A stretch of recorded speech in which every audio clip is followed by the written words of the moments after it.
for the moisturizer, I will be using this aloe vera from 𝓟𝓻𝓸𝓭𝓾𝓬𝓽. I'm just spreading it all over her face.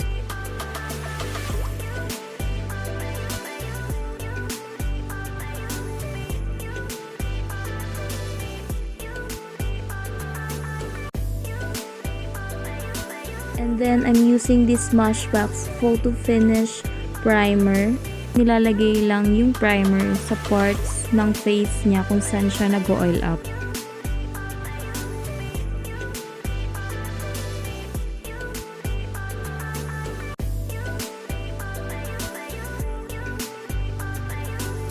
And now, I'm just using a 2 shades of foundation. The Classic Tan from Maybelline Fit Me, and then the Warm Beige from Milani. So, I'm just spreading it all over her face. Medyo dark siya sa skin tone niya because we want to achieve yung pagka-morena ni Ariana.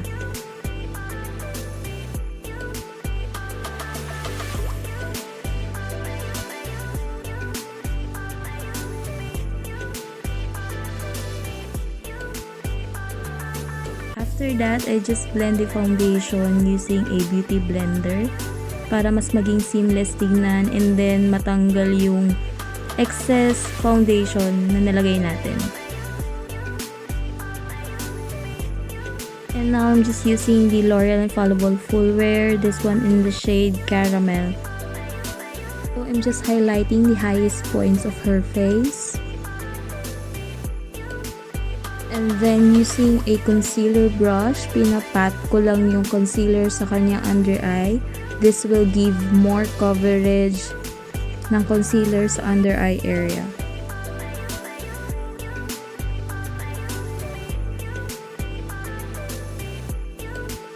And then, I use a beauty blender para maging seamless tignan and skin finish yung concealer.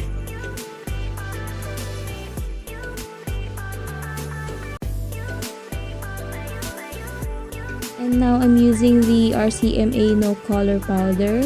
I'm just putting it under her eye and the rest of her face na din.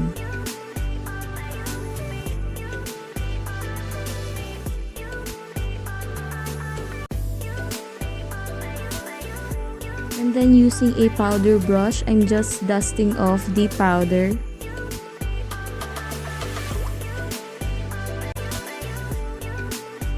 And now, I'm using this Celitech Dual CC powder. This one is actually a dark powder. Gusto ko lang maibalik yung dark shade ng foundation na nilagay natin kanina. Now, I'm just using the EB Advanced Brow Pen. And then, nilalagyan ko lang ng line yung baba ng kanyang brows. And of course, yung upper part din ng kanyang brows. And I'm lightly filling in yung parts or inner part ng kanyang brows. Then lightly nilalagyan or ginagawan ko ng fake hair yung inner parts ng kanyang brows to make an ombre effect. And now I'm using the Brow Natural Brow Soap, and I'm just doing an upward motion para ma-achieve ko yung bushy brows na gusto ko.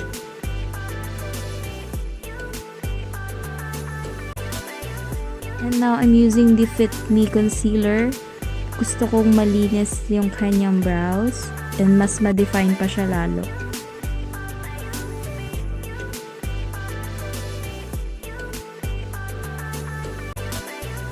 And now, I'm using the eyeshadow palette from Glam Skin Manila. Starting with the shade Sugar.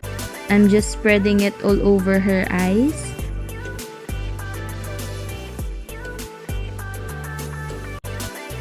And using the shade Deceit para mas magbigay ng depth sa kanyang outer V. Now, I'm using the shade Glass, a dark brown color. I'm just doing a winged liner using the eyeshadow. This will serve as our guide kapag nag-liquid eyeliner tayo mamaya. And I'm using the Careline Graph Ink Liner. I'm just defining the wing liner na ginawa natin using the dark brown eyeshadow kanina. So using the shade Sugar, ilalagay ko lang siya sa kanyang under eye.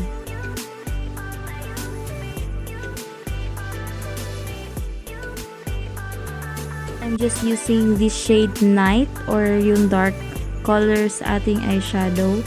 Mas gusto ko kasing maging depth or smoke out yung under eye niya. And now I'm just using a pencil brush para ma-smoke out yung under eye area. And now I'm just putting her the false lashes. I think I use the Taiwan lashes dito.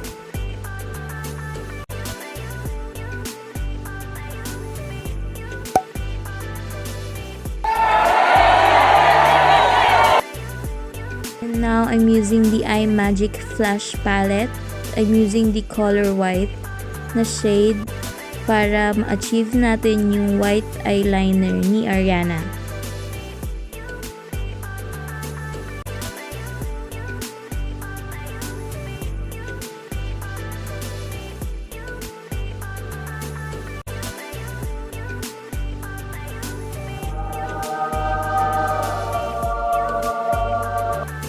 After that, lalagyan ko din yung lower lash line niya ng white eyeliner.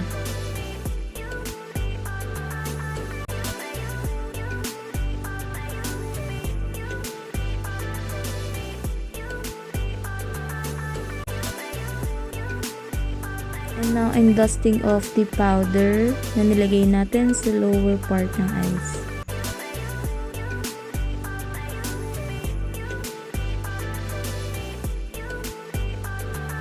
And now, going back to shade ng Sugar, I will be using it as my contour and nose line.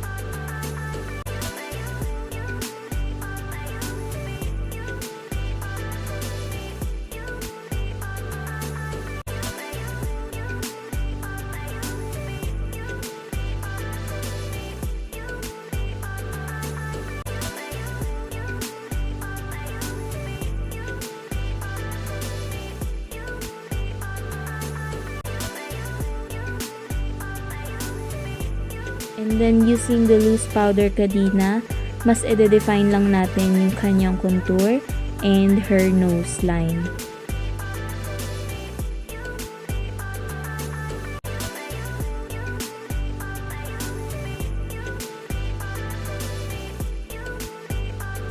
After that, i-dust off lang natin yung powder na nilagay natin.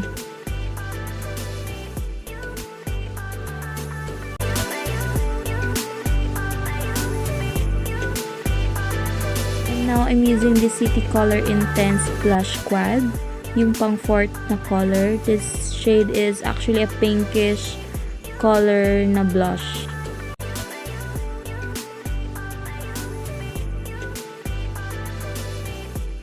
And for my highlighter, I will be using this 𝓟𝓻𝓸𝓭𝓾𝓬𝓽 Glow to Glass highlighter in the shade Astra. I'm starting at the tip of her nose, and then sa nose bridge, sa chin, sa forehead,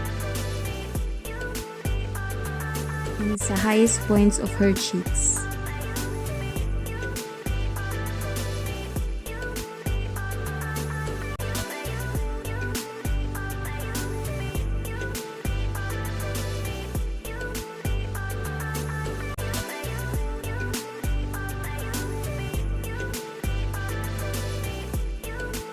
And I'm using the Maybelline Creamy Matte Lipstick.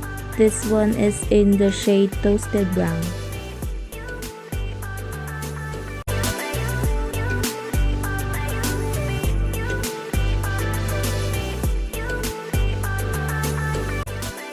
My setting spray, I will be using this MAC Prep and Prime para mawala yung powdery sa face.